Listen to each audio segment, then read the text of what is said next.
And plants. अब बच्चों हमें पता है कि हमारे एसएलओ की डिमांड है हम टिश्यू, ऑर्गन और सिस्टम लेवल से स्टार्ट करें, लेकिन हम जानते हैं कि आपके पास जो सेलुलर ऑर्गेनाइजेशन है ये सेल लेवल, और सेल लेवल में भी अगर हम डिटेल में जाएं तो सेलुलर ऑर्गेनल्स की बेस पे स्टार्ट होती है। सेलुलर ऑर्गेनल्स जो है ये मिलके सेल बनाते हैं। सेल्स क्या है? सेल्स आपके पास फंडामेंटल यूनिट्स हैं लाइफ का, जो इंडिपेंडेंट अपना फंक्शन परफॉर्म करते हैं। जब हमारे पास सिमिलर सेल्स ग्रुप करते हैं, इकट्ठे होते हैं किसी भी एक कॉमन पर्पस के लिए, तो हम उसे टिश्यू का नाम दे देते हैं। अगर हम एनिमल्स की बात करें तो एनिमल्स के अंदर 4 तरह के टिश्यूज होते हैं। एक आपके पास epithelial tissue, connective tissue, muscle tissue और नर्व टिश्यू। इन चारों टिश्यूज के पर्पस जो है वो डिफरेंट होते हैं। जैसे एपिथेलियल टिश्यू जो है, इसका काम क्या है? इसका काम एनिमल्स के अंदर एक प्रोटेक्टिव वॉल बनाना है, एक प्रोटेक्टिव बैरियर बनाना है हमारी स्किन, हमारी बॉडी और बाहर के एनवायरनमेंट के दरमियान। दूसरे आपके पास आते हैं कनेक्टिव टिश्यूज। कनेक्टिव टिश्यूज जो हैं ये आपकी बॉडी में मौजूद दूसरे ऑर्गन्स और टिश्यूज को सपोर्ट करते हैं और आपस में बाइंड कर रहे होते हैं। थर्ड पे आपके पास है मसल टिश्यूज। मसल टिश्यूज की क्या खासियत है? इसके जो सेल्स हैं ये कंट्रैक्ट कर सकते हैं, इसलिए हम देखते हैं कि मसल टिश्यूज जो हैं ये आपकी बॉडी के अंदर मूवमेंट करवा रहे होते हैं। लास्ट में नर्वस टिश्यूज जो है, इनका काम बॉडी के डिफरेंट ऑर्गन्स और पार्ट्स के दरमियान कोऑर्डिनेशन करवाना है। कैसे कोऑर्डिनेशन करते हैं? ये एक सिग्नल जनरेट करते हैं और उसे पूरी बॉडी के अंदर ट्रांसमिट कर रहे होते हैं, जिसके थ्रू ये कोऑर्डिनेशन करवा रहे होते हैं। आइए चलते हैं, इनके जो सेल्स हैं इनकी हम कुछ एनिमेशंस देखते हैं, जिससे हमारी अंडरस्टैंडिंग इन सेल्स से रिलेटेड ज्यादा बेहतर हो और उससे हमें इन टिश्यूज का पता लग सके। आइए चलते हैं पहली एनिमेशन की तरफ। अब सबसे पहले हम एपिथेलियल टिश्यू जो है इसके सेल्स को देखेंगे। जो एपिथेलियल टिश्यू है इसके सेल्स शेप के लिहाज से कई तरह के होते हैं। जैसा कि यहां आपको जो सेल नजर आ रहे हैं, इनको अगर आप देखें तो ये आपके पास फ्लैट शेप रखते हैं और यहां आपके पास हर सेल का एक न्यूक्लियस मौजूद है। ठीक है, अगर हम इन्हें थोड़ा डिटेल में जाके देखें तो हमें आइडिया होगा कि आपके पास ये जो सेल्स हैं ये किस तरह से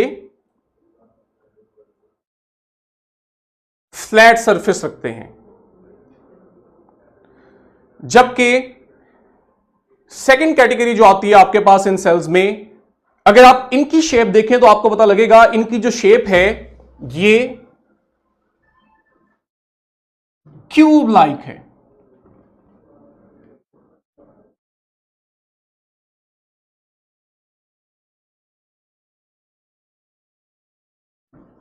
ठीक है, और इनके पास भी एक न्यूक्लियस होता है। थर्ड कैटेगरी हमारे पास जो आती है, अगर हम इन सेल्स को देखें ये भी एपिथेलियल की ही टाइप है, लेकिन अगर आपको वाज़ेह यहां पे नजर आ रहा होगा कि इनकी जो शेप है ये आपके पास कॉलम शेप होती है, ये एलोंगेटेड सेल्स होते हैं, इनकी जो साइज है, इनका साइज वो लॉन्ग होता है। तो ये तो आपके पास थे एपिथेलियल सेल। नेक्स्ट हम चलेंगे हमारे कनेक्टिव टिश्यू की तरफ। अब जो कनेक्टिव टिश्यू है, अगर हम इनके सेल्स को देखें तो ये लूजली अटैच होते हैं। अब ये जो लूजली अटैच सेल्स हैं ये जब ऑर्गेनाइज होके कनेक्टिव टिश्यू बनाते हैं, तो कनेक्टिव टिश्यू का काम क्या है? ये आपकी बॉडी के दूसरे टिश्यूज को, दूसरे ऑर्गन्स को आपस में कनेक्ट कर रहा है। अगर हम इनके सेल्स को देखें, ये टिश्यू किस तरह से नजर आ रहा है, तो आप देखें आपके पास कुछ कनेक्टिव टिश्यूज ऐसे हैं जहां पे आपको सेल्स लूजली अरेंज नजर आ रहे हैं। ये देखें, ये आपके पास सेल्स हैं जिनके दरमियान में स्पेस मौजूद है। लेकिन इसी तरह आपके पास कुछ कनेक्टिव टिश्यूज ऐसे भी हैं जहां पे सेल्स बहुत क्लोजली डेंसली अरेंज होते हैं, जैसा कि आपको यहां पे दिखाया जा रहा है कि सेल्स जो हैं वो क्लोजली और डेंसली एक दूसरे के साथ अरेंज हैं। थर्ड हमारी जो कैटेगरी है वो है मसल टिश्यूज की। मसल टिश्यूज जो हैं ये ऐसे सेल्स के बने होते हैं जिन सेल्स में कंट्रैक्शन होती है, इसलिए हम देखते हैं कि हमारे मसल टिश्यूज क्या करते हैं, ये आपकी बॉडी में मूवमेंट करवा रहे होते हैं। अब जो मसल टिश्यूज हैं ये 3 तरह के होते हैं, हम बेसिक क्लासेस में पढ़ चुके हैं। एक आपके पास स्केलेटल मसल सेल्स, दूसरे कार्डिक और तीसरे आपके पास आते हैं स्मूथ मसल सेल्स। तीनों की शेप, बॉडी के अंदर इनकी लोकेशन और इनका पर्पस जो है वो वेरी कर रहा होता है। यहां अगर हम देखें तो हमें वो दिखा रहा है कि आपके आर्म वाली साइड पे जो मसल सेल्स मौजूद हैं ये स्केलेटल मसल सेल्स हैं। ये क्या कर रहे हैं, ये आपकी पूरी बॉडी के अंदर मूवमेंट जनरेट कर रहे हैं। हार्ट के अंदर अगर हम देखें तो हार्ट जो है उसमें भी मसल सेल्स होते हैं, लेकिन वो थोड़े डिफरेंट होते हैं, इन्हें हम कार्डिक मसल सेल्स का नाम देते हैं। ये जो कार्डिक मसल सेल्स हैं, अगर हम इन्हें देखें तो कार्डिक मसल सेल्स के अंदर ब्रांचिंग होती है, ठीक है। और जबकि आपके पास थर्ड कैटेगरी जो आती है, जो आपके बॉडी ऑर्गन्स में मौजूद होती है, ये आपके पास स्मूथ मसल सेल्स होते हैं। स्मूथ मसल सेल्स जो हैं ये मूवमेंट करवा रहे होते हैं उन बॉडी ऑर्गन्स के अंदर जो भी सब्सटेंस है उसकी। जैसे आपके एलिमेंट्री कैनाल है, डाइजेस्टिव ट्रैक्ट के अंदर जो स्मूथ मसल्स हैं ये क्या कर रहे हैं, ये आपके फूड की मूवमेंट करवा रहे होते हैं। फोर्थ और लास्ट कैटेगरी जो आपके पास आती है वो है नर्वस टिश्यू की।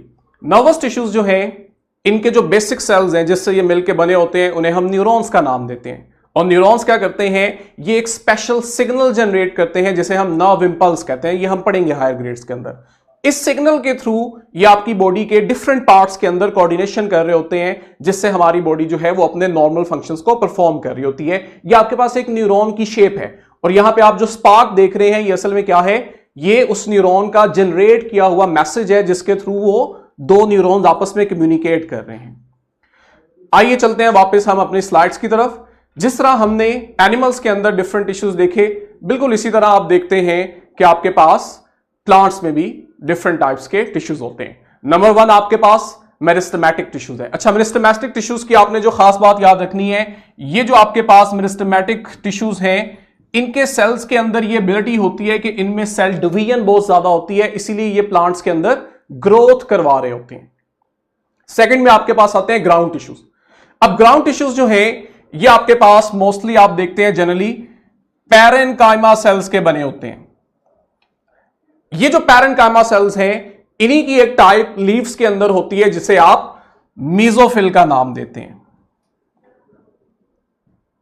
ये जो मीजोफिल सेल्स हैं, हमें पता है ये लीफ में क्या कर रहे होते हैं, ये वहां पे फोटोसिंथेसिस करवा रहे होते हैं, और वहां पे जो मीजोफिल टिश्यूज हैं वो असल में ग्राउंड टिश्यू की एग्जांपल है।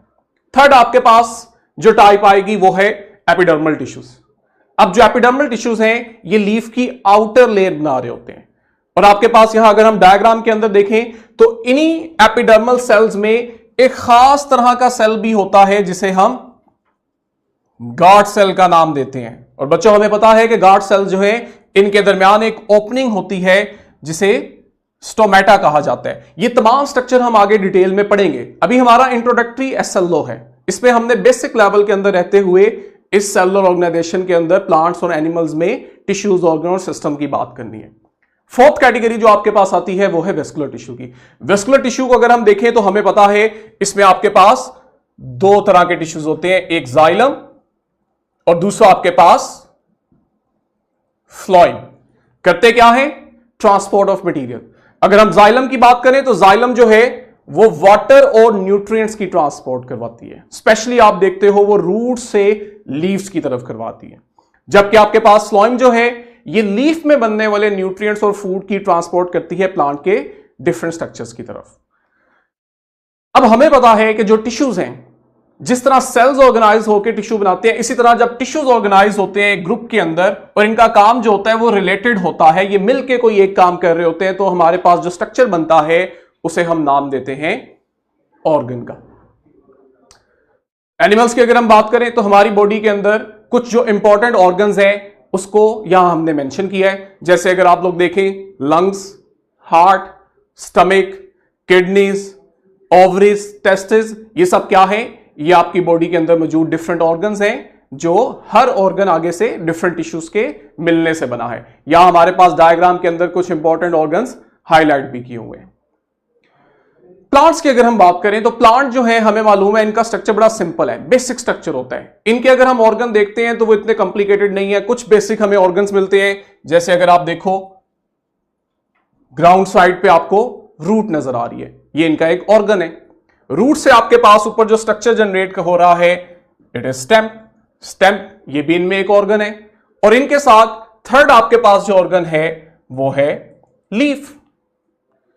अब लीफ पे हम देखते हैं हमें एक और ऑर्गन प्लांट में नजर आता है जिसे हम फ्लावर का नाम देते हैं, और हमें पता है कि फ्लावर के अंदर फिर आगे से सेपल्स आ जाते हैं, पेटल्स आ जाते हैं, स्टेमन आ जाता है और कार्पल आ जाता है। ठीक हो गया। ये सारे स्ट्रक्चर हमने आगे अगले एसएलओ में कवर करने हैं, इसलिए मैं यहां पे इसको डिटेल से डिस्क्राइब नहीं करूंगा और ना ही ये हमारे एसएलओ की डिमांड है। लास्ट पे हाईएस्ट लेवल से एक स्टेप बैक जो आपके पास ऑर्गेनाइजेशन लेवल है वो है ऑर्गन सिस्टम। ऑर्गन सिस्टम क्या है? जब आपके पास डिफरेंट ऑर्गन्स जो हैं ये मिल के बॉडी में कोई एक काम परफॉर्म कर रहे हो तो इनकी ऑर्गेनाइजेशन को हम ऑर्गन सिस्टम का नाम देते हैं। ठीक है। एनिमल्स में अगर हम देखें तो हमारी बॉडी में बहुत सारे ऑर्गन सिस्टम है। दो हमने यहां एग्जांपल के तौर पे लिए हैं, एक आपके पास डाइजेस्टिव सिस्टम है और दूसरा आपके पास नर्वस सिस्टम है। आप लोग डायग्राम में देख के बता सकते हैं कि आपके पास कौन कौन से ऑर्गन्स जो हैं वो डाइजेस्टिव सिस्टम को बना रहे हैं। इस चीज को ज्यादा बेहतर इलस्ट्रेट करने के लिए आइए हम चलते हैं अपनी एक एनिमेशन की तरफ जो आपको सेलुलर ऑर्गेनाइजेशन जो है उसको ज्यादा अच्छे से एलैबोरेट करेगी। अब हम एग्जांपल लेते हैं डाइजेस्टिव सिस्टम की। डाइजेस्टिव सिस्टम जो है इसके अंदर हम देखते हैं कि एक तो इसके अपने स्ट्रक्चरल कंपोनेंट्स होते हैं, साथ ही साथ इसके एसोसिएटेड ग्लैंड्स होते हैं जैसे लिवर हो गया, पेंक्रियाज हो गया। अब हम देखते हैं कि इसके अंदर आपके पास किस तरह से सेलुलर ऑर्गेनाइजेशन जो है वो हुई है, किस तरह आपके पास ऑर्गन सिस्टम के अंदर ऑर्गन, उसमें टिश्यू, फिर आपके पास सेल्स है और सेल्स के अंदर भी हमारे पास एट द एंड आप देखते हो कि ऑर्गेनल्स होते हैं। अब ये आपके पास हाईएस्ट लेवल है ऑर्गेनाइजेशन का जिसमें हमारे पास एक पूरा ऑर्गेनिज्म नजर आ रहा है और इस ऑर्गेनिज्म के पास डिफरेंट तरह के ऑर्गन सिस्टम्स हैं। हम इसमें हाईलाइट करते हैं और हम आते हैं एक ऑर्गन सिस्टम पे जो कि डाइजेस्टिव ऑर्गन सिस्टम है। अब जो डाइजेस्टिव ऑर्गन सिस्टम है ये डिफरेंट ऑर्गन्स का बना हुआ है। हम एक ऑर्गन सेलेक्ट करते हैं, लेट्स से लिवर जो इसका एसोसिएटेड ग्लैंड है जो डाइजेशन में अपना रोल प्ले कर रहा है, ये आपके पास एक ऑर्गन है। इस ऑर्गन के अंदर हम देखते हैं हमें यहां पे टिश्यू मिलता है जो कि लिवर के बहुत सारे सेल्स के मिलने से बना है। जब हम टिश्यू की भी डेप्थ में जाते हैं तो यहां पे हमें फाइनली सेल, फंडामेंटल यूनिट जो है वो नजर आता है और इस सेल के अंदर फिर हम देखते हैं हमारे पास न्यूक्लियस है, एंडोप्लाज्मिक रेटिकुलम है, ठीक है, आपके पास डिफरेंट और ऑर्गेनल्स, माइटोकॉन्ड्रिया हो गए। तो ये आपके पास हाईएस्ट से लोएस्ट लेवल पे हमने सेलुलर ऑर्गेनाइजेशन को इस एनिमेशन के थ्रू एक्सपीरियंस किया। वापस चलते हैं हम अपनी स्लाइड के ऊपर। मुझे उम्मीद है कि आपको यहां पे ये चीज बड़े अच्छे से क्लियर होगी। जब हम एनिमल से प्लांट पे आते हैं और प्लांट में हम ऑर्गन सिस्टम की बात करते हैं तो बच्चों याद रखना प्लांट इतने कॉम्प्लिकेटेड ऑर्गेनिज्म नहीं है। यहां पे आपको जो सेलुलर ऑर्गेनाइजेशन है वो ऑर्गन लेवल तक तो मिलती है, लेकिन आप लोग अगर देखिए तो इनके अंदर ऑर्गन सिस्टम नहीं होता, ठीक है, क्योंकि इनके अंदर इतनी कंप्लेक्सिटी नहीं होती। हां, ये जो डिफरेंट ऑर्गन्स हैं ये सब आपस में कोऑर्डिनेट करते हैं और कोऑर्डिनेट करके प्लांट को सरवाइव करने में अपना रोल प्ले कर रहे होते हैं। रूट की अपनी अहमियत है, स्टेम की अपनी है, लीव्स की और फ्लावर्स की अपनी है, जो कि हम आगे डिटेल पढ़ेंगे भी। तो ये तमाम ऑर्गन्स जो हैं ये अपना अपना फंक्शन परफॉर्म करके प्लांट के सर्वाइवल में अपना रोल प्ले करते हैं। मैं उम्मीद करता हूं आपको ये एसएलओ विद एनिमेशन बहुत अच्छे से समझ आ गया होगा। इंशाल्लाह नेक्स्ट वीडियो में मिलेंगे नेक्स्ट एसएलओ के साथ। अल्लाह हाफिज।